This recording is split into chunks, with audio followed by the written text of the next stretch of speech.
Good morning प्यारे बच्चों, सभी को नमस्कार, सभी का अभिवंदन करता हूं मैं हेलिक्स पैरामेडिकल क्लासेस के बेहतरीन से प्लेटफॉर्म पर, बेहतरीन सी क्लास पर। बच्चों, ईएसआईसी के लिए दो तरह के बैच हमने लॉन्च कर दिए थे। रेडियोग्राफर के लिए जो बच्चे डीआरटी कर चुके हैं, डीआरटी या बीआरटी कर चुके हैं, उनके लिए जो ईएसआईसी में पोस्ट आई हुई है वो रेडियोग्राफर और जूनियर रेडियोग्राफर की आई हुई है। और इस पोस्ट के लिए हमने जो चंद्रयान बैच लॉन्च किया है वो हेलिक्स पैरामेडिकल ऐप पर आप लोग जाकर के परचेज कर सकते हैं। ये अवेलेबल है, ये आप ज्वाइन कर सकते हैं। हम रेगुलरली जितनी कोशिश हो सकती है हम उतनी कोशिश कर रहे हैं, आपको यूट्यूब क्लासेस भी हम सारे बच्चों का भला कर सकें, ये भी हमारा प्लान चल रहा है लगातार, जितनी हम कोशिश कर पा रहे हैं। लेकिन सारा हम यहाँ पर नहीं दे पाएंगे, इसलिए हम लोग कुछ क्लासें, बहुत ज्यादा क्लासें ऐप पर चल रही है, 3 से 4 घंटे रेगुलर, वहां से आप क्लासें ले सकते हैं। ऐसे ही किसी बच्चे ने अगर डीएमएलटी कर रखा हो या बीएमएलटी कर रखा हो, डीएमएलटी कर रखा हो या बीएमएलटी कर रखा हो, उस केस में डीएमएलटी या बीएमएलटी वाले स्टूडेंट्स के लिए हमने सर्जिकल स्ट्राइक बैच लॉन्च किया हुआ है। यह सर्जिकल स्ट्राइक बैच एलटी वाले बच्चों को जूनियर मेडिकल लेबोरेटरी टेक्नोलॉजिस्ट बनाने का काम करेगा। इसी के साथ में आज ही हम लोगों ने एक बैच, कल ही लॉन्च हो गया था वैसे तो, रेडिएशन गुरु बैच एक लॉन्च हो गया है। ये बैच जो होगा उन सभी स्टूडेंट्स के लिए होगा, ये डीआरटी और बीआरटी वाले स्टूडेंट्स इस बैच को ज्वाइन कर पाएंगे। डीआरटी और बीआरटी के वे स्टूडेंट्स जो ईएसआईसी के अलावा बाकी सभी कंपटीशन के लिए भी तैयारी करना चाहते हो, जैसे डीएसएसबी हो गया, एम्स हो गया, सफदरजंग हो गया, पीजीआई हो गया, है ना, बीएसएफ हो गया, सीआरपीएफ हो गया, एनटीपीसी हो गया, क्योंकि एनटीपीसी में भर्ती आने वाली है तुरंत थोड़ी दिनों बाद ही। तो उन सब के लिए हमने एक ऐप पर एक बैच और लॉन्च हो गया है, तो रेडिएशन गुरु। तो रेडिएशन गुरु जो बैच है वो आप सभी कॉम्पिटेटिव एग्जाम्स के लिए, डीआरटी बीआरटी वाले स्टूडेंट्स के लिए। आपका जो चंद्रयान जो बैच है वो डीआरटी और बीआरटी वाले स्टूडेंट्स के लिए है, ईएसआईसी के लिए। और एलटी के लिए अभी हमने कोई कंप्लीट, केवल ईएसआईसी के लिए लॉन्च किया है, अभी कंप्लीट बाकी कोर्सेज के लिए अभी लॉन्च नहीं हुआ है, तो अभी इसके लिए आप लोग वेट करेंगे। तो लेकिन सर्जिकल स्ट्राइक बैच चालू है आपके ईएसआईसी के लिए। डिमांड होगी तो और भी बैच बनेंगे, लेकिन अभी आपको इन पर थोड़ा सा फोकस करना, ठीक है। फटाफट से आप लोग क्लास को शेयर कर देंगे, फटाफट से बच्चों शेयर कर दें क्लास को, आप फटाफट शेयर कर देंगे, प्लीज फटाफट शेयर कर देंगे। चलिए क्लास को फटाफट शेयर कर दिए बच्चों।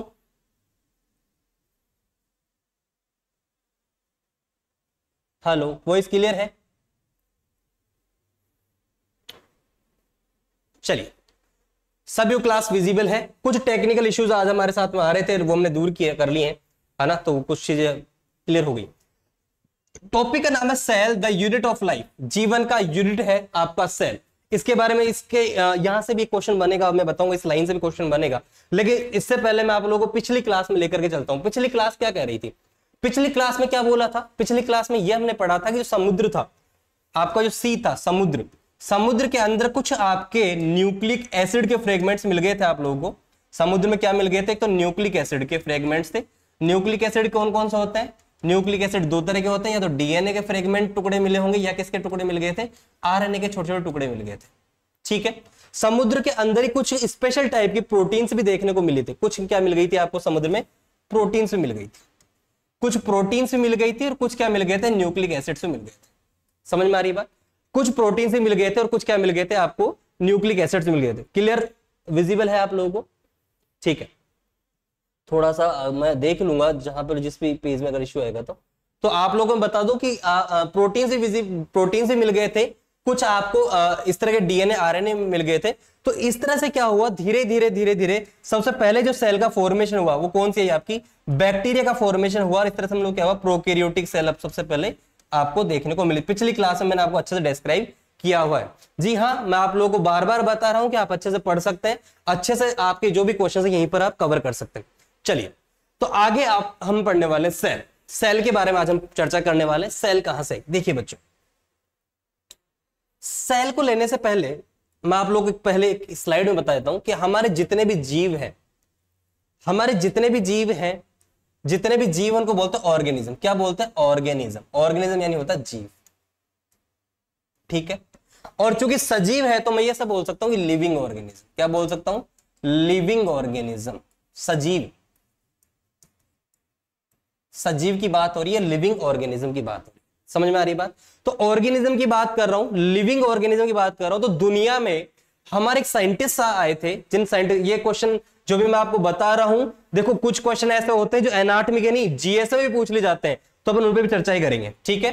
तो मैं वो क्या बता रहा हूं कि जीके का क्वेश्चन भी जनरल अवेयरनेस में पूछा जा सकता है, तो इस पर ध्यान देना कि जितने भी लिविंग ऑर्गेनिज्म थे, जितने भी सजीव थे, उनको एक साइंटिस्ट आए थे जिनका नाम था आर.एच. व्हिटेकर। क्या नाम था? आर.एच. व्हिटेकर। आर.एच. व्हिटेकर साहब ने क्या बोला उसके बारे में चर्चाएं करते हैं। आर.एच. व्हिटेकर साहब ने बोला कि मैं जितने भी सजीव हैं उनको मैं 5 पार्ट्स में बांटूंगा। कौन कौन से पार्ट्स है? मोनेरा में, प्रोटिस्टा में, फंजाई में, प्लांटी में और एनिमेलिया। आर.एच. व्हिटेकर साहब ने क्या बोला कि हम जितने भी जीव हैं, सजीव हैं, निर्जीव की बात, जितने भी दुनिया में जितने सजीव हैं, आप लोग एक क्वेश्चन जीएस का मैं आपको दे रहा हूं, हालांकि एनाटॉमी फिजियोलॉजी पढ़ा रहा हूं, तो एक क्वेश्चन आप लोगों के लिए है कि अब तक पृथ्वी पर कितने सजीव की खोज हो चुकी, कितने ज्ञात हैं, कितने मिलियन सजीव अब तक खोजे जा चुके हैं, ऐसा क्वेश्चन आ चुका है जीएस में। तो एनाटॉमी फिजियोलॉजी के बहुत सारे जो बेसिक क्वेश्चंस हैं वो जीएस में भी पूछे जा सकते हैं, इसलिए मैं बार बार बता रहा हूं कि यहां से जीएस में क्वेश्चन उठा हुआ है। तो आर.एच. व्हिटेकर साहब ने क्या बोला? आर.एच. व्हिटेकर साहब ने बोला कि जितने भी सजीव हैं उनको हमने 5 कैटेगरी में बांट दिए, Monera, Protista, Fungi, Plantae and Animalia. आई बात समझ? अब सारे के सारे जीव हैं, लिविंग ऑर्गेनिज्म है, वो कितने टाइप से बांट दिए गए? 5 टाइप से बांट दिए गए। देखिए मोनेरा के अंदर किनको रखा गया? एक कोशिकीय सेल जीवों को, एक कोशिकीय जीवों को रखा गया। इंग्लिश में क्या बोलते हैं? Unicellular organism. यूनिसेलुलर ऑर्गेनिज्म को रखा गया, ठीक है। इसके अंदर किसको रखा गया? प्रोटिस्टा में। प्रोटिस्टा में भी किसको रखा गया? यूनिसेलुलर ऑर्गेनिज्म को रखा गया। यूनिसेलुलर ऑर्गेनिजम्स को रखा, इसमें भी एक कोशिकीय जीवों को रखा गया। और इनमें इन तीनों के अंदर किसको रखा गया? इन तीनों के अंदर रखा गया आपके मल्टी सेलुलर ऑर्गेनिज्म। 100% आपकी सेल से और सेल साइकिल को मिलाकर के 2 में से एक या 2 क्वेश्चन हर साल हर वैकेंसी में देखने को मिलता है, इसलिए मैंने आपको बेसिक से स्टार्ट भी कर दिया, ठीक है। तो फंजाई, प्लांट और एनिमेलिया जो तीनों आपके जो किंगडम है, तीनों जो जगत है, इनके अंदर किसको रखा गया? मल्टी सेलुलर ऑर्गेनिजम्स को रखा गया। मल्टी सेलुलर ऑर्गेनिजम्स को किस में रखा गया बच्चों?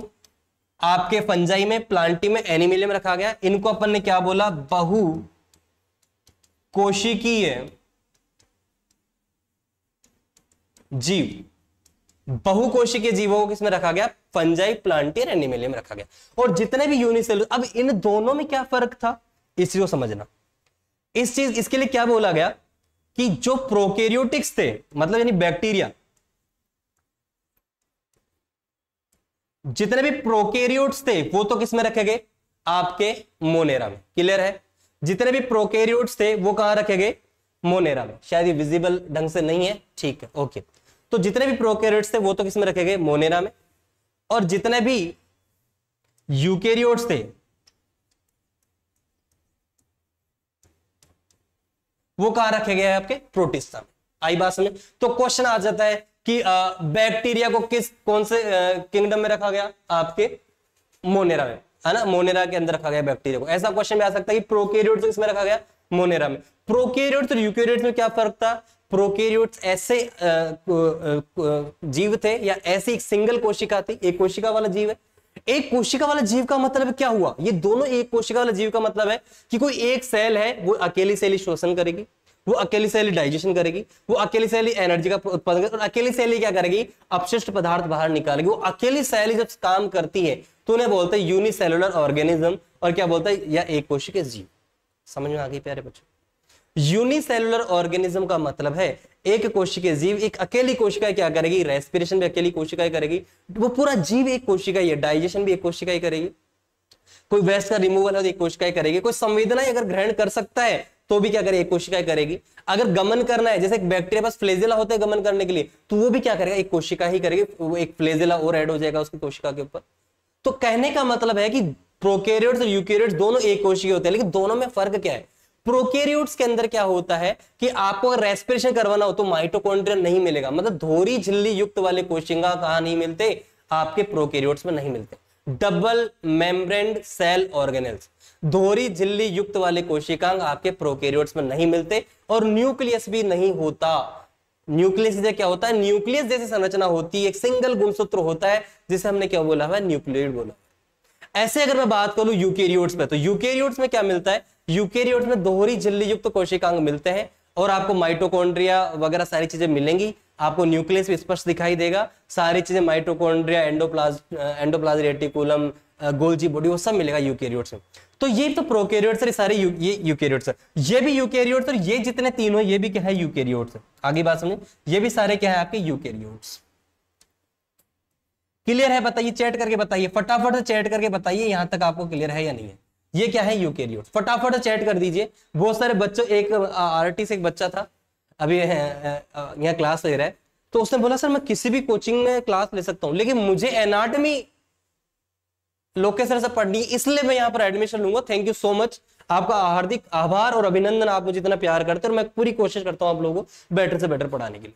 समझ में आया कि नहीं, एक बार चैट कर दीजिए फटाफट, आप लोग चैट कर दीजिए, कोई भी दिक्कत आ रही तो फटाफट चैट कर दीजिए। तो अपनी क्लास क्या थी कि जितने भी सजीव हैं उनको 5 किंगडम्स में बांटा गया, मोनेरा, प्रोटिस्टा, फंजाई, प्लांटिया, एनिमेलिया।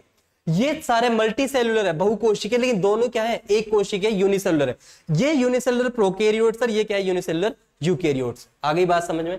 तो अपना यहां पर यह समझ में आ गया कि ये 5 तरह के क्या है आपके किंगडम से, इनके अंदर सारे जीवों को रखा गया है। मेरा क्वेश्चन आप लोगों से ये है, आप कमेंट करके बताएंगे, अभी सर्च नहीं करना है, जितना या सर्च करके भी बताइएगा कि अपने पूरे विश्व में कितने मिलियन स्पीसीज की खोज की जा चुकी है, कितनी जातियां, कितने सजीव अब तक खोजे जा चुके हैं, कितनी स्पीसीज खोजी जा चुकी है, इसके ऊपर अपना एक क्वेश्चन आप लोग मुझे बताएंगे। क्लियर है कि नहीं है, फटाफट से चलिए आगे चलते हैं। बहुत बढ़िया, शानदार, चलिए। तो देखो ये क्लियर है, ये क्लियर है, ये क्लियर है, ये क्लियर। तो सभी के सभी जीव है, देखो इसमें भी सेल आया, यूनिसेलुलर यानी एक कोशिकीय, ये भी क्या, यूनिसेलुलर, ये क्या, मल्टीसेलुलर, मतलब या तो एक कोशिकीय है या क्या है, बहुकोशिकीय। बोलो हाँ है ना।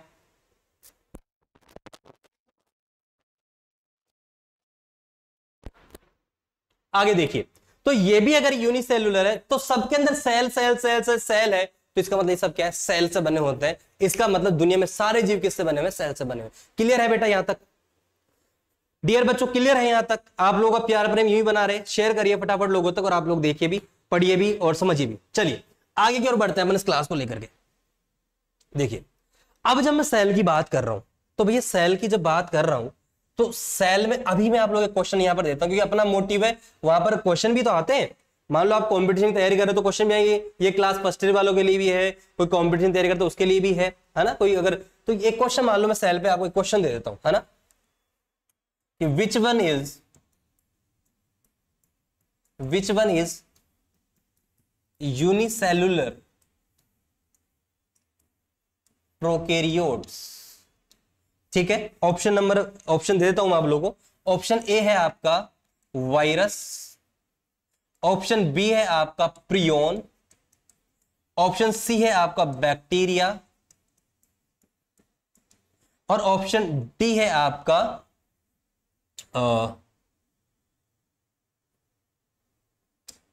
ऑप्शन डी मैं आपको दे देता हूं वायरोइड। देखिए कौन सा, which one is unicellular prokaryotes, कौन सा यूनिसेलुलर प्रोकैरियोट्स है। एक क्वेश्चन दे दिया मैंने, आप है ना, कोई दिक्कत नहीं है, आप थ्योरी लिखना चाहे कैसे भी लिखे, पर एक अगर आप फर्स्ट ईयर के तो हो सकता है आपको लेक्चर पसंद आए, पर बीच में ऐसा क्वेश्चन मेरे देने की आदत है, तो मैं कोई ESI से तैयारी कर रहा है, कोई किसी तैयारी कर रहा है, तो लेक्चर आप पढ़ेंगे, तो एक क्वेश्चन मैंने बीच में दे दिया, चलो आप लोगों के लिए, है ना। तो इसको बताओ, देखो मैंने बताया था कि वायरस क्या होता है। वायरस अगर किसी जीविक सजीव के अंदर एंटर कर गया, कोरोना वायरस हमारे अंदर एंटर कर गया, जब तो क्या करेगा, वो एक्टिव है, जब तो जीवित है। लेकिन कोरोना वायरस बाहर है, बॉडी के बाहर है, तो क्या निर्जीव है। हमने बताया था ना ये जब कोविड चला था। तो कुल मिला के जो वायरस वाली कहानी है, तो वायरस तो सेल है ही नहीं भैया। वायरस अगर सेल है भी तो कैसी सेल है, कोई मतलब ही नहीं है। सेल के नाम पे धब्बा है, तो उसको अपन मानते नहीं, इसलिए वायरस को बोलते हैं अकोशिकीय। ये कोशिका वाला जीव है ही नहीं, ये ए सेलुलर ऑर्गेनिज्म है। क्वेश्चन आ चुका है ये आपका, वायरस क्या है, ए सेलुलर ऑर्गेनिज्म है, अकोशिकीय जीव है। ये अकोशिकीय मतलब इसी कोशिका को हम लोग कोशिका मानते ही नहीं है, क्योंकि ये बॉडी के अंदर रहता है, जब तो क्या होता है, सजीव होता है, कोई अगर सजीव के अंदर रहेगा तो सजीव रहता है, लेकिन सजीव से बाहर रहेगा, लिविंग ऑर्गेनिज्म से बाहर रहेगा तो ये भी क्या होता है, नॉन लिविंग होता है, यानी कि ये आपका निर्जीव होता है। तो इसको हम सेल नहीं मानते, इसलिए वायरस क्या होता है, एसेलुलर है, यूनिसेलुलर नहीं है। आगे बात समझ। पहला प्रियोन क्या होता है, अगर कोई, मैंने आपको एक चीज बताई थी, वायरस की कंडीशन क्या होती है, वायरस से बाहर तो प्रोटीन होता है, ये प्रोटीन है, ग्लाइकोप्रोटीन वगैरह कुछ भी बोल सकते हो, ये प्रोटीन है। अंदर क्या होता है आपका, न्यूक्लिक एसिड होता है। क्या होता है, न्यूक्लिक एसिड। अगर किसी वायरस में केवल ये चीज नहीं हो, क्या नहीं हो, बता देता हूं, अगर किसी वायरस के अंदर न्यूक्लिक एसिड नहीं है, समझना इस चीज को, और ये केवल प्रोटीन, प्रोटीन वाला पार्ट है, और ये प्रोटीन पार्ट क्या कर रहा है, किसी भी जीव को जाकर इंफेक्शन कर रहा है, तो इसको बोलते हैं प्रियोन। तो क्या प्रियोन कोई सेल है क्या, नहीं, प्रोटीन पार्ट है, प्रियोन क्या है, कोई सेल नहीं है, तो प्रियोन भी आंसर नहीं होगा। ये तो सेल था ही नहीं वायरस, और ये भी। अब आता है बैक्टीरिया, बिल्कुल बैक्टीरिया सेल है, और प्रोकैरियोट्स में रखते हैं बैक्टीरिया को, और एक कोशिका भी, तो आंसर क्या जाएगा, बैक्टीरिया। लेकिन एक ऑप्शन वायरोइड भी है। वायरोइड क्या होता है, समझिए, वायरोइड को समझना पड़ेगा। वायरोइड देखो, अगर कभी आपके पास प्रोटीन वाला ये हिस्सा तो नहीं है, ठीक है, लेकिन ये वाला न्यूक्लिक एसिड, केवल ये न्यूक्लिक एसिड है, और ये क्या कर रहा है, आपके सजीव को इन्फेक्शन कर रहा है, तो उसे क्या बोलेंगे, वायरोइड। क्या बोलेंगे, वायरोइड। लेकिन वायरोइड कोई सेल थोड़ी, केवल न्यूक्लिक एसिड है, तो इसको भी क्या नहीं मानते, सेल नहीं मानते, इसलिए आंसर क्या होगा, बैक्टीरिया आंसर होगा। क्लियर है कि नहीं है? तो which one is unicellular prokaryotes, तो आंसर क्या होगा, बैक्टीरिया। क्लियर है कि नहीं है, बताइए। ठीक है, तो एक ऐसा एमसीक्यू अपन ने बीच में पढ़ लिया है, तो इसको अपन पढ़ लेते हैं, कोई दिक्कत नहीं। चलिए आगे की ओर बढ़ते हैं अपन फटाफट से, आगे की ओर अपन बढ़े। चलिए चलिए देखिए, आपको दो चार चीजें तो पता है सेल के बारे में। अगर मैं एक बार अगला ही ले लेता हूं, सेल के बारे में आपको दो चार चीजें पता है कि सेल अपन ने दो तरह की पढ़ी, प्रोकैरियोट्स और क्या पढ़ी, यूकैरियोट्स। अच्छा, सेल के बारे में अगर हम लोग बात करें, सेल के बारे में अपन लोग बात करें, तो सेल क्या है, नॉर्मली भाषा में स्ट्रक्चरल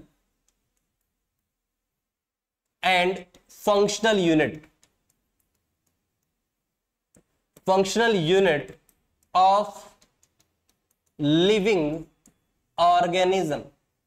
किसी भी जीवित जीव के लिए, किसी भी सजीव के लिए उसकी स्ट्रक्चर बनाने का काम और फंक्शन करवाने का काम किसका है, आपका सेल का है।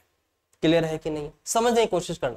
सेल क्या है, कोई भी संरचना बनाएगा, या तो समझ में आ रही बात, या फिर क्या फंक्शन करेगा पूरा बॉडी। जैसे मेरे बॉडी में एक सेल है, मैं बोल भी रहा हूं तो बहुत सारे सेल का समूह मिलकर के बोल रहा है ना, तो सेल क्या है, स्ट्रक्चर बनाएगा और फंक्शन करने का करेगा। क्लियर है कि नहीं है? जो भी बच्चे ऐप पर है उनके पास चैट का ऑप्शन है, अगर कोई कुछ समझ में नहीं आ रहा है तो चैट पर बता सकते हैं। यूट्यूब वाले जो बच्चे हैं और उनके पास चैट बॉक्स का ऑप्शन है, वो भी अपना चैट कर सकते हैं। क्लियर है कि नहीं? अब प्रोकैरियोट्स में अगर मैं बात करूं, तो मैंने आप लोगों को बताया था, छोटा छोटा अगर जानकारी अपन बाद में पढ़ते रहेंगे जब सेल चलता रहेगा, सेल के लास्ट में बैक्टीरिया, वायरस, ये सब वायरोइड, प्रियोन्स वगैरह पढ़ाऊंगा। लेकिन नॉर्मली भाषा में अगर हम लोग बात करें, तो जैसे यहां पर क्या होता है, इसके अंदर एक फिक्स दो चीजें आप लोगों को याद रखनी होती है कि यहां पर डबल मेम्ब्रेन सेल ऑर्गेनेल, ठीक है, ये क्या होता है, सेल ऑर्गन, मतलब दोहरी झिल्ली युक्त कोशिकांग, दोहरी झिल्ली युक्त कोशिकांग जो होते हैं बेटा, यहां पर नहीं पाए जाते लेकिन यहां पर पाए जाते हैं, इसलिए इनको यूकैरियोट्स बोला गया है। और इसलिए इनको क्या बोला गया, इसमें नहीं पाए जाते इनको क्या बोला, प्रोकैरियोट। ये टिपिकल टाइप की प्रो वर्जन का मतलब यहां ऐसा नहीं कि वो लेटेस्ट वर्जन का, प्रो का मतलब तो लेटेस्ट, ऐसा नहीं है। या प्रो का मतलब प्राचीन, प्राचीन टाइप की सेल आप लोग, जिसके अंदर डबल मेम्ब्रेन सेल नहीं पाए जाएंगे, जबकि इसके अंदर पाए जाएंगे। और दूसरी बात,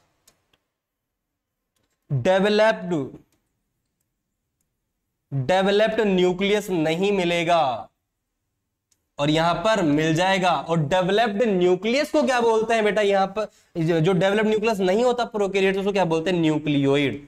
क्या बोलते हैं, न्यूक्लियोइड। क्वेश्चन आ सकता है न्यूक्लियोइड। और न्यूक्लियोइड क्या होता है, क्रोमोसोम होता है, एक सीधा एक क्रोमोसोम होता है, और उस क्रोमोसोम भी ऐसा हल्का हल्का सा बिखरा हुआ रहता है। एक सिंगल क्रोमोसोम को क्या बोला गया है, यहाँ पर न्यूक्लियोइड बोला गया है। कई बार क्वेश्चन आ जाता है कि बैक्टीरिया में कितने क्रोमोसोम प्रेजेंट होते हैं, तो बैक्टीरिया में केवल सिंगल क्रोमोसोम प्रेजेंट होता है, उसको हम लोग क्या बोलते हैं, न्यूक्लियोइड बोलते हैं। आगे बात समझे, यह आपको समझ में आया प्रोकैरियोट्स और यूकैरियोट्स, क्लियर है। तो प्रोकैरियोट्स के बारे में बात करें तो प्रोकैरियोट्स क्या है, डबल मेम्ब्रेन सेल ऑर्गेन्स नहीं होते हैं और इसके अंदर होते हैं, यहां पर डेवलप्ड न्यूक्लियस नहीं होता। डेवलप्ड न्यूक्लियस नहीं होता तो क्या होता है, न्यूक्लियोइड होता है, और यहां पर क्या होता है, आपका न्यूक्लियस प्रेजेंट होता है। क्लियर है कि नहीं है, फटाफट से बताइए क्लियर है कि नहीं है।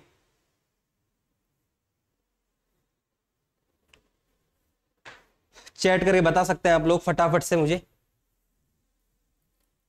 फटाफट से चैट करके बता सकते हैं प्यारे बच्चों। जो भी बच्चे मेरे से कॉल करके बात करना चाहते हैं बच्चों, 1 घंटे बाद आप बात हो पाएगी अपनी, क्योंकि क्लास रनिंग में है। जो भी फटाफट फोन कर रहे हैं उनको बता देता हूँ, आपसे नाराज नहीं होता हूँ। कई बार आप लोग के जो भी कॉल्स आ रहे हैं, आप लोग के कॉल्स कई बार नहीं देख पाते हैं, तो थोड़ा नाराज नहीं होएगा कि क्लास का माहौल है, क्लास चल रही है, तो वो ज्यादा इंपॉर्टेंट है। ठीक है बच्चों, फटाफट से। तो मैं क्या ये बोल सकता हूं, all living organisms are made up of cells, क्या ये वो चीज बोल सकता हूं, बोलो हाँ या ना। All living organisms are made up of cells, क्या ये लाइन आप मानते हो? इस लाइन को मैं लिख दूं तो बुरा तो नहीं मानोगे? क्या कहते हो बेटा, all living organisms are cell, अगर मैं ऐसा बोलूं तो बुरा तो नहीं मानोगे? इसको मिटा देते हैं, ये तो आपको समझ में आ गया होगा ना। ठीक है, चलिए। तो जितने भी सजीव हैं वो या तो प्रोकैरियोट्स है या यूकैरियोट्स, लेकिन है बने हुए किसी सेल के। तो अगर मैं एक लाइन में अगर सारी कहानी खत्म करूं तो एक लाइन में सारी कहानी क्या है बच्चों, सारी कहानी यही तो है, all organisms are made up of cell. सारे के सारे जो सजीव हैं वो किससे बने हुए हैं, सेल से बने हुए हैं। या तो सिंगल सेल होगी तो अपन बोलेंगे यूनिसेलुलर, डबल और बहुत ज्यादा सेल्स होंगी तो हम बोलेंगे मल्टी सेलुलर। और एक बात कि अगर वो प्राचीन टाइप की सेल होगी तो क्या बोलेंगे, प्रोकैरियोट्स, और विकसित सेल होगी तो क्या बोलेंगे अपन, यूकैरियोट्स। क्लियर है कि नहीं है, फटाफट से बता दीजिए। चलिए, अपन ने ये भी बात कर ली कि जो सेल था वो क्या था, स्ट्रक्चरल एंड फंक्शनल यूनिट था। क्लियर है कि नहीं है, और किसी भी लिविंग ऑर्गेनिज्म का क्या बनाता है, स्ट्रक्चर बनाता है। क्लियर है कि नहीं है, बोलो हाँ या ना। समझ में आ रहा है प्यारे बच्चों। अब हम चलते हैं कुछ और बातें करने के लिए। हम चलते हैं सबसे पहले साइंटिस्ट के पास में कि हमारे कौन कौन से साइंटिस्ट ने किस किस सेल को किस किस तरह से डिस्कवर किया, इसके बारे में लोग चर्चाएं करते हैं। आइए बात करते हैं हम लोग साइंटिस्ट की। जब मैं साइंटिस्ट की बात करूंगा बच्चों, साइंटिस्ट जब मैं बात कर रहा हूं तो एक चीज समझना, 1600 की बात है, लगभग हमारे 1600 की बात है, 1600 ईस्वी की, 1600 की बात है। एक नीदरलैंड भी क्रिकेट में आप जानते हो, नीदरलैंड टीम होती है अपनी, ठीक है। तो नीदरलैंड था, 1600 में एक नीदरलैंड में एक बंदा बैठा था। उस टाइम बहुत ज्यादा विकसित नहीं थे माइक्रोस्कोप बहुत ज्यादा घिसे पिटे बहुत ही कम लोगों के पास हुआ करते थे, तो बहुत ज्यादा विकसित क्या नहीं थे, आपके माइक्रोस्कोप नहीं थे। उसी टाइम एक बंदा था, उसको सनक चढ़ी माइक्रोस्कोप बनाने की, बैठा था दुकान में ऐसे बैठे बैठे, जैसे नहीं तो कपड़े के व्यापारी होते हैं वैसे वैसे बैठा था वो दुकान पे। तो उसने क्या किया, उसने एक एंटोनी वॉन ल्यूवेनहॉयक, ये एक साइंटिस्ट था बच्चों, ठीक है। इस साइंटिस्ट ने क्या किया, एक माइक्रोस्कोप बना दिया, एक माइक्रोस्कोप बना दिया। अब भाई साहब कोई भी नई नई चीज बनाता है ना, तो अंदर से यार मैंने ये बना दिया, तो चीजें देखने लगा, चीजें नोटिस करने लगा। अब यार माइक्रोस्कोप बनाया है तो कुछ तो देखेगा ही ना, माइक्रोस्कोप अगर बनाया है तो कुछ तो देखेगा ही, क्या कहते तो नहीं देखेगा क्या, उसने बनाया है तो देखे। अब सनक चढ़ गई, साहब मैं तो देखूंगा, मेरे को तो चीजें देखनी है। तो सबसे पहले उसने क्या किया, दांत कुचलने लगा, दांत कुचलने लगा, दांत कुचल करके उसने क्या किया, आपके माइक्रोस्कोप पे देखना चालू किया। तो उसने जैसे दांतों का जो ये हिस्सा था, है ना, जो अपन बोलते हैं कि प्लैक जो होता है दांतों को, जो गंदगी होती है प्लैक, तो भाई साहब प्लैक इसने देखा, सबसे पहले प्लैक देखा। प्लैक देखा तो इसको कुछ इस तरह के ऐसे दौड़ने वाले जीव दिखाई दी।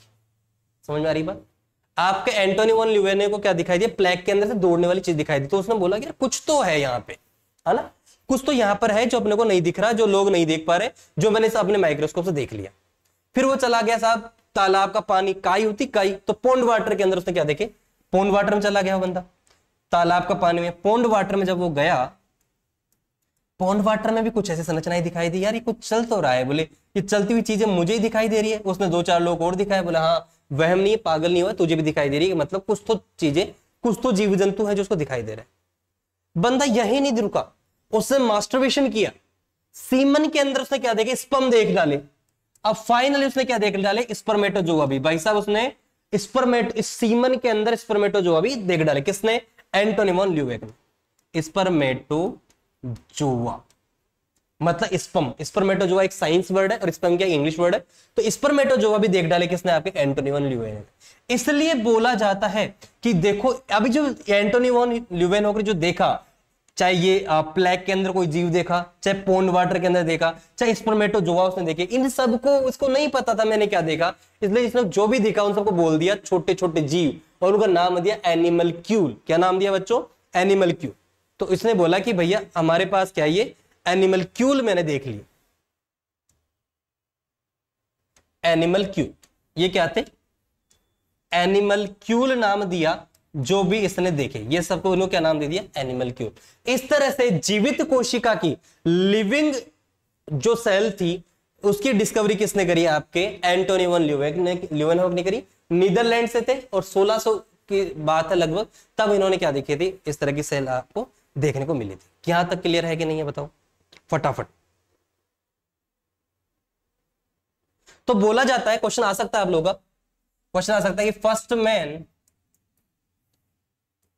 पहला व्यक्ति, first man to see living cell, ऐसा कौन सा व्यक्ति था जिसने लिविंग सेल को सबसे पहले देखा। तो फर्स्ट मैन कौन सा था आपका, एंटोनी वॉन ल्यूवेनहॉक था। क्लियर है, सेल को बहुत मजेदार तरीके से पढ़ रहे हैं, बढ़िया बढ़िया तरीके से, कोई भी दिक्कत। तो साइंटिस्ट में सबसे पहला क्वेश्चन जो आ सकता है कि पहला कौन सा व्यक्ति था जिसने लिविंग सेल को देखा, तो वो कौन थे, एंटोनी वॉन ल्यूवेनहॉक थे। और उन्होंने जो देखा उनको क्या नाम दिया, उनको जो चीज उनको दिखाई दी उनको नाम दिया एनिमलक्यूल। ये 2 क्वेश्चन आप लोगों के बन सकते हैं कि एनिमलक्यूल सबसे पहले किसने देखे, एनिमलक्यूल्स किसने देखे, आपके एंटोनी वॉन ल्यूवेनहॉक ने। दूसरा क्वेश्चन बन सकता है कि जीवित कोशिका, लिविंग सेल को सबसे पहले किसने देखा, आपके एंटोनी वॉन ल्यूवेनहॉक ने देखा, 1600 में देखा। और ये कौन थे, आपके नीदरलैंड के आपके साइंटिस्ट थे। इन्होंने फिर अपने और जो बाकी साइंटिस्ट थे वहां पर पर्चे बंटवा दिए, साहब मैंने देख लिया कुछ ऐसे जीव होते हैं जिनको मैंने एनिमलक्यूल दे दिया। बाद में पता चला कि ये सेल्स थी, कोशिकाएं थी। क्लियर है कि नहीं, चलिए आगे चलते हैं अपन लोग और भी आगे। चलिए, तो ये तो हो गई अपने एंटोनी वॉन ल्यूवेनहॉक की बात। चलिए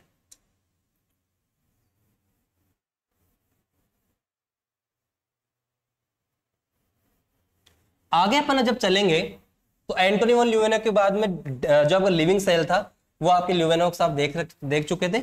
लेकिन एक साइंटिस्ट और थे जिनका नाम क्या था बच्चों, आप लोगों से क्वेश्चन आ जाएगी कोशिका की खोज किसने करी, तो वो अलग है। कोई पूछे कि आप जीवित कोशिका खोज किसने की, तो एंटोनी वॉन ल्यूवेनहॉक है। तो सेल की डिस्कवरी जिससे बोला जाता है वो है रॉबर्ट हुक। तो अब आता है रॉबर्ट हुक। सेल की डिस्कवरी जो बोला जाता है वो रॉबर्ट हुक को श्रेय जाता है, क्योंकि इन्होंने सेल बोला उसको। वो उन्होंने क्या बोला था कि भैया ये तो एनिमलक्यूल है, लेकिन रॉबर्ट हुक ने क्या बोला उस चीज को समझना। रॉबर्ट हुक ने बोला, वो रॉबर्ट हुक ने कॉर्क देखा। कॉर्क, कॉर्क क्या होता है, जो मृत जो छाल वगैरह होती हैं, मृत, जो आपने पहले की शराबें देखी हो तो शराब पर कैसे ढक्कन होते हैं, पैक करने का एक ऐसा होता है ना, वो सिस्टम होता है ना, उसको बोलते हैं कॉर्क। तो इन्होंने क्या किया, कॉर्क को देखना चालू किया, और कॉर्क को जब इन्होंने माइक्रोस्कोप में देखा तो इनको कुछ इस तरह से स्ट्रक्चर्स दिखाई दी। जब माइक्रोस्कोप में देखा, बिल्कुल स्ट्रक्चर बना के बताई उनको, उन्होंने मैगजीन में छापा है, रॉबर्ट हुक ने अपनी मैगजीन में ये स्ट्रक्चर छापी हुई है बच्चों, कि मैंने जब माइक्रोस्कोप में देखा कॉर्क को तो बेटा कुछ इस तरह से दिखाई दे।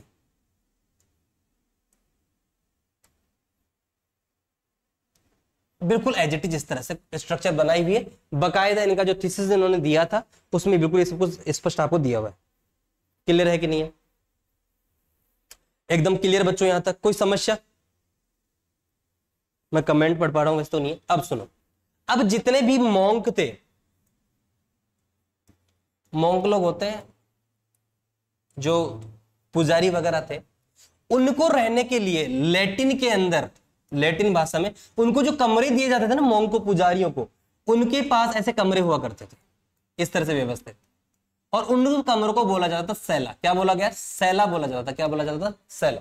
समझने की कोशिश करना, ऐसे कमरों क्या बोला जाता था? सैला बोला जाता था। आगे बात समझ कि जब ये साइंटिस्ट थे अपने रॉबर्ट हुक साहब, इन्होंने मॉन्क जो लैटिन में जो मॉन्क होता है वो ऐसे कमरों में रहते हैं, इनको बोला सैला। और इन्होंने बोला कि जो ये एक है, ये पूरा कॉर्क जो है, ये आपका जो पूरा कॉर्क सेल है वो इस स्ट्रक्चर से बना हुआ है, इसको हम लोग क्या बोल दिया? सैला बोल दिया। इस बाद में क्या बोला गया? इसको सेल बोला गया। क्लियर है कि नहीं है? इस तरह से रॉबर्ट हुक ने किसी डिस्कवर करी? सैला, यानी सेल की। इन्होंने सबसे पहले सेल नाम दिया, इसलिए बोला जाता है कि सेल की डिस्कवरी किसने करी? आपके रॉबर्ट हुक साहब ने करी। क्लियर है कि नहीं? बताओ हाँ या ना।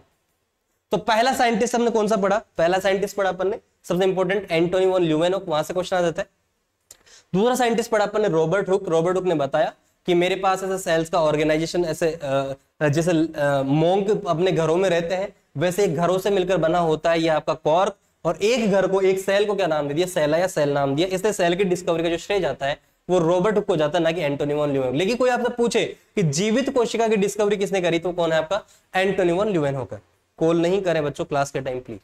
चलिए अब आगे चलते हैं अपन, आगे थोड़ा सा और। अब एक साइंटिस्ट के पास और चलते हैं जो कि अपने सबके फेवरेट हो सकते हैं। चलिए आओ, आइए आगे चलते हैं। अब रॉबर्ट हुक के बाद में एक साइंटिस्ट और अपने इंपॉर्टेंट है, उसके बारे में बात करेंगे। चलिए बच्चों देखो, ये सेल है और सेल के बीच में देखो ये है ब्राउनी। ये है ब्राउनी। ब्राउनी खाइएगा अभी? ब्राउनी, ब्राउनी नहीं खाई क्या? ब्राउनी, ये ब्राउनी है, बीच में ब्राउनी है। ठीक है, फोन क्यों आ रहा है? एक बार मैं साइलेंट कर देता हूं। ठीक है, तो क्या होगा? ब्राउनी है। ब्राउनी क्या है ये याद करने के लिए कि इसको देखा रॉबर्ट ब्राउन ने। रॉबर्ट ब्राउन ने देखा इसे, और जो चीज देखी उसको नाम क्या दिया? न्यूक्लियस। ये क्या देख लिया उन्होंने? न्यूक्लियस। ऐसे स्ट्रक्चर नहीं होती, ऐसे मैंने बना दिया है न्यूक्लियस। आगे बात समझे। तो बोला जाता है कि आपके जो न्यूक्लियस है उसकी डिस्कवरी किसने करी? आपके रॉबर्ट ब्राउन। क्लियर है कि नहीं है? फटाफट से क्लियर है कि नहीं है बताओ? फटाफट से कोई क्लियर है कि नहीं है? चैट करो फटाफट। तो सेल के अंदर न्यूक्लियस की डिस्कवरी किसने करी? Robert brown. ऐसा क्वेश्चन आ सकता है। जीवित कोशिका की डिस्कवरी एंटोनी वॉन ल्यूवेनहोक ने करी। डेड सेल की डिस्कवरी रॉबर्ट हुक ने करी। सेल की डिस्कवरी रॉबर्ट हुक ने करी। कोई पूछे आपके न्यूक्लियस स्टडी किसने करी, तो न्यूक्लियस स्टडी करी आपके रॉबर्ट ब्राउन ने करी। तो तीन साइंटिस्ट पकड़ में आ चुके हैं आपके, ल्यूवेनहोक, दूसरा आ चुका है आपका रॉबर्ट, दूसरा जो आपका आ चुका है वो आ चुका है रॉबर्ट हुक, और तीसरा आ चुके हैं आपके कौन से? Robert brown. ठीक है, अब आपके तीन साइंटिस्ट और पढ़ेंगे जो कि बहुत इंपॉर्टेंट है। चैट से बच्चे कुछ कहना चाह रहे हैं एक बार? मेरे को आज बच्चों टेक्निकल टीम मेरे पास नहीं है। ओके, बहुत बढ़िया, शानदार। समझ में आ रहा है? समीक्षा समझ में आ रहा है तुम्हें? चलो बहुत बढ़िया, शानदार। आगे चलते हैं। ये हो गया रॉबर्ट ब्राउन वाला केस। अगला केस चलते हैं। अब भाई साहब ये जब से चल रही थी 1800 की बात है, लगभग 1800 की बात है, लगभग क्या 1800 की बात।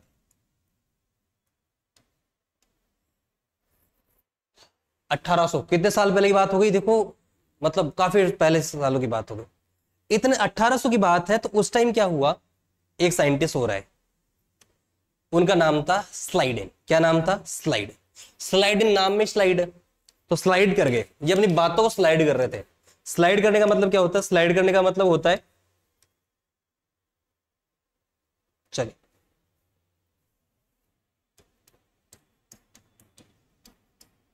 स्लाइडेन साहब ने 1800 में कुछ बोला, और क्या बोला कि भाई साहब मैं दूंगा सेल थ्योरी। क्या दूंगा?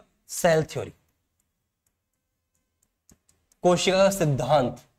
जब स्लाइडेन बोल रहे थे उसी टाइम पर एक साइंटिस्ट और थे, उनका नाम था स्वान।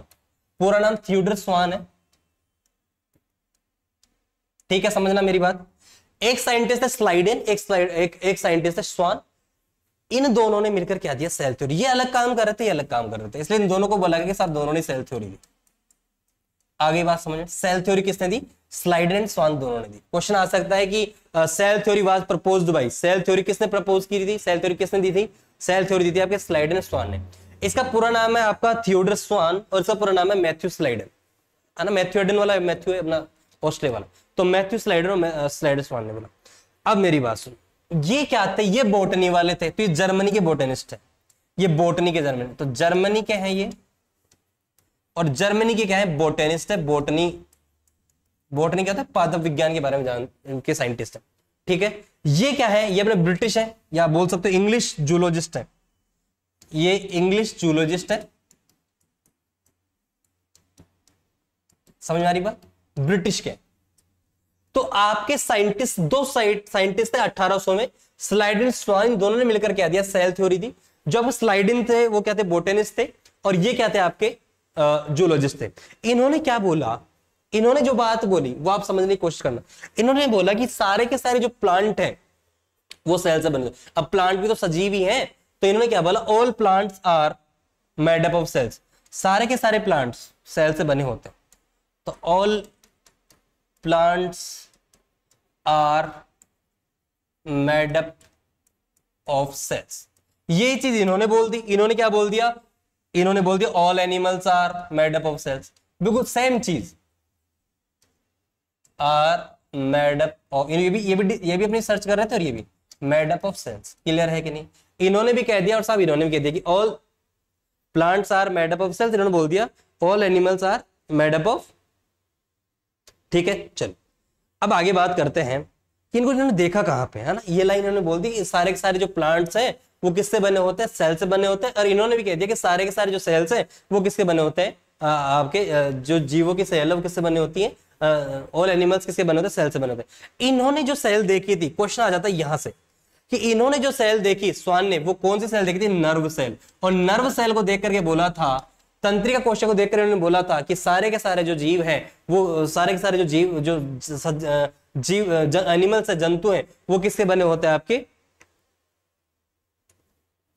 सेल से बनकर बने होते हैं। इन्होंने सबसे पहले जो सेल देखी थी, कौन सी देखी थी, नर्व सेल देखी थी, न्यूरॉन के बारे में इन्होंने डिस्कवरी किया था। क्लियर है कि नहीं है, यहां तो कोई समस्या है तो प्लीज बताइए, फटाफट से शेयर कर दीजिए। कोई समस्या, अगर से गलत दिक्कत नहीं आ रही तो आप लोग शेयर करिए, सब लोगों तक कोई दिक्कत नहीं, फटाफट से। चलिए, कोई दिक्कत नहीं है, चले। हाँ भाई, और क्या बोला गया, और क्या बोला गया, एक लाइन और बोली गई, एक लाइन और क्या बोली गई, ऑल एनिमल्स आर, बहुत अच्छी लाइन है, क्या बोला गया, all animals are covered by plasma membrane या सेल मेम्ब्रेन। ये लाइन बोली गई किसके द्वारा, स्वान के द्वारा। ये इंपॉर्टेंट है क्योंकि सेल मेम्ब्रेन किसमें मिलती है, आपके एनिमल सेल में, जंतु कोशिका में। तो ऑल एनिमल सेल आर, इन्होंने नर्व सेल देख कर बोला, all animal cell are covered by cell membrane या प्लाज्मा मेम्ब्रेन, कोशिका झिल्ली, या आई बात समझ में। तो इन्होंने क्या बोल दिया कि साहब all membrane are made up of, all plant cell are, ये चीज भी इन्होंने बोली कि ऑल प्लांट सेल, जितने प्लांट सेल होगी उनके अंदर क्या मिलेगा, सेल वॉल मिलेगी। ये किसने बता दिया, आपके स्वान साहब ने। क्लियर है कि नहीं है, बोलो हाँ है ना। तो दो तरह का सेल थ्योरी किसने दी, स्लाइडर स्वान ने दी, 1800 के आसपास दी, 1800 में दी। ये आपके जर्मनी के बोटेनिस्ट है, ये आपके क्या है, इंग्लिश के जूलॉजिस्ट है, मतलब ब्रिटिश के जूलॉजिस्ट है। इन्होंने बोला कि सारे के सारे जीव किससे बने होते हैं, सारे के सारे प्लांट सेल। इन्होंने प्लांट्स के लिए बोला कि सारे सारे पादप क्या होते हैं, सेल से बने होते हैं। इन्होंने क्या बोला कि सारे एनिमल्स भी क्या होते हैं, सेल से बने होते हैं। दूसरी बात, इन्होंने कौन सी सेल देखी, नर्व सेल। इन्होंने क्या बोला कि सभी के सभी जो एनिमल सेल है उनकी कवरिंग तो किससे होती है, सेल मेम्ब्रेन या प्लाज्मा मेम्ब्रेन से होती है। और सभी के सभी जो प्लांट्स हैं उनकी कवरिंग किससे होती है, सेल वॉल से होती है। क्लियर है कि नहीं है बच्चों, समझ में आ रहा है। आगे चलते हैं, अब अपन ने बात कर ली स्लाइडर और स्वान की, आगे बात करते हैं। इतना सब कुछ होने के बाद में दो साइंटिस्ट अपने पक्के पक्के हो गए। अपन ने सबसे पहले किसको पढ़ा, अपन ने सबसे पहले पढ़ा ल्यूवेनहो को, कि साहब इन्होंने लिविंग सेल की डिस्कवरी कर डाली। फिर अपन ने क्या पढ़ा, रॉबर्ट हुक के बारे में, कि इन्होंने डेड सेल की डिस्कवरी कर डाली। फिर अपन ने क्या पढ़ा, फिर अपन ने पढ़ा कि सेल थ्योरी किसने दी, स्लाइडर और स्वान ने दी। तो चार तरह के साइंटिस्ट अपने हो गए। और एक अपन ने पढ़ लिया न्यूक्लियस की डिस्कवरी किसने करी, आपके रॉबर्ट ब्राउन। क्लियर है कि नहीं है, पक्का पक्का।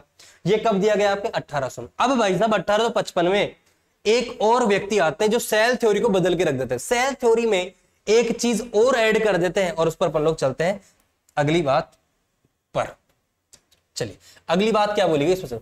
1800 तक क्या था कि सारी की सारी सेल्स है, जितने भी जीव जगत हैं, सारे सारे जंतु हैं, सजीव हैं, वो किससे बने होते हैं? वो बने होते हैं किससे? सारे के सारे सजीव बने होते हैं आपके सेल से मिलकर बने होते हैं। दूसरी बात क्या बोली गई कि आपके एनिमल सेल के बाहर तो क्या पाई जाएगी? सेल मेम्ब्रेन पाई जाएगी। प्लांट सेल के बाहर क्या जाएगी? सेल वॉल पाई जाएगी, कोशिका भित्ति पाई जाएगी। अब क्या हो गया? अब भाई साहब 1855 की बात थी। एक साइंटिस्ट है जिनका नाम था रुडोल्फ विर्चो। क्या नाम था? Rudolf Virchow. और इन्होंने एक लाइन बोली, और लाइन क्या बोली वो सुनो, ओमिनिस सेलुला ई सेलुला। इसका मतलब क्या होता है? इन्होंने बोला कि जो एग्जिस्टिंग सेल है, कोई जो सेल है वो जन्म कैसे लेती है? कोशिका विभाजन के द्वारा, सेल डिवीजन के द्वारा। तो पहले सेल थ्योरी क्या थी?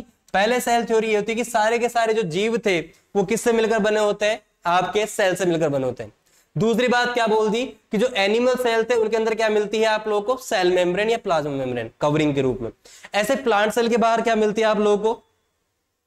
ऐसे आप लोग प्लांट सेल के बाहर कवरिंग के रूप में क्या मिलती है आप लोगों को? सेल वॉल मिलती है। और अगली किस क्वेश्चन क्या बोल दिया आप लोगों को? अगला ये चीज तो इन्होंने बोल दी सेल थ्योरी। और न्यू सेल थ्योरी में क्या बोला गया आपको? ओमिनिस सेलुलाई सेलुला बोला गया। और ओमिनिस सेलुलाई सेलुला का मतलब यह है कि एक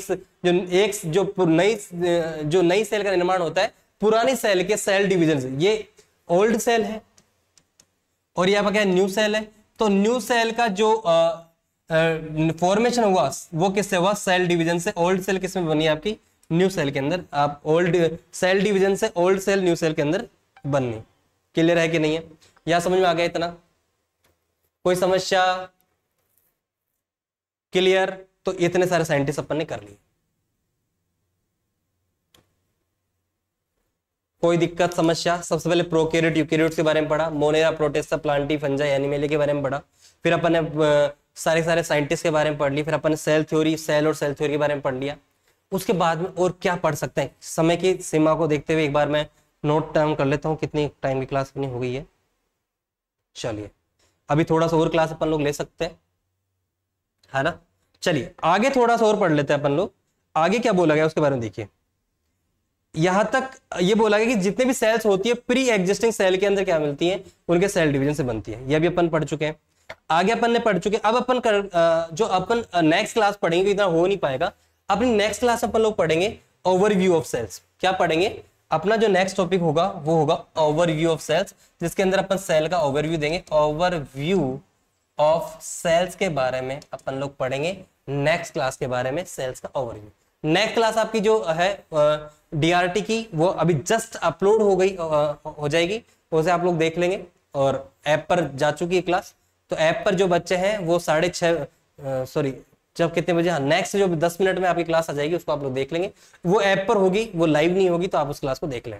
तो आप लोग जितने भी बच्चे हैं वो ऐप पर क्लास ले सकते हैं, जो कि तैयारी कर रहे हैं अच्छे से चीजों की, चाहे इनके लिए फर्स्ट ईयर है, सेकेंड ईयर है, चाहे किसी भी तरह की कोई क्लास है ना, चाहे कोई कंपटीशन एग्जाम है, कॉम्पिटिटिव क्लास, जितने भी क्लासेस आप उनको देख सकते हैं। अपना ऐप पर क्लासेस परचेज कर सकते हैं। सर्जिकल स्ट्राइक बैच अपना, ठीक है, अपना चंद्रयान बैच है या फिर रेडिएशन गुरु बैच है, इन बैचेस को आप ज्वाइन कर सकते हैं। जुड़िए हेलिक्स के साथ, मजा लीजिए पढ़ाई का, क्योंकि शिक्षा एजुकेशन सभी बच्चों का अधिकार है। कुछ यूट्यूब पर हम लोग दे रहे हैं, यूट्यूब से पढ़िए। बाकी अगर सारा मटेरियल लेना चाहते हैं तो आप ऐप परचेज कर लीजिए, फटाफट ज्वाइन कर लीजिए, क्योंकि समय बहुत कीमती है और आप लोगों को ये फटाफट ज्वाइन करना भी है। इसी साथ अभी लेते हैं अलविदा। इस क्लास को कल कंटिन्यू करेंगे, तब तक ले धन्यवाद। राम राम, जय हिंद, जय भारत।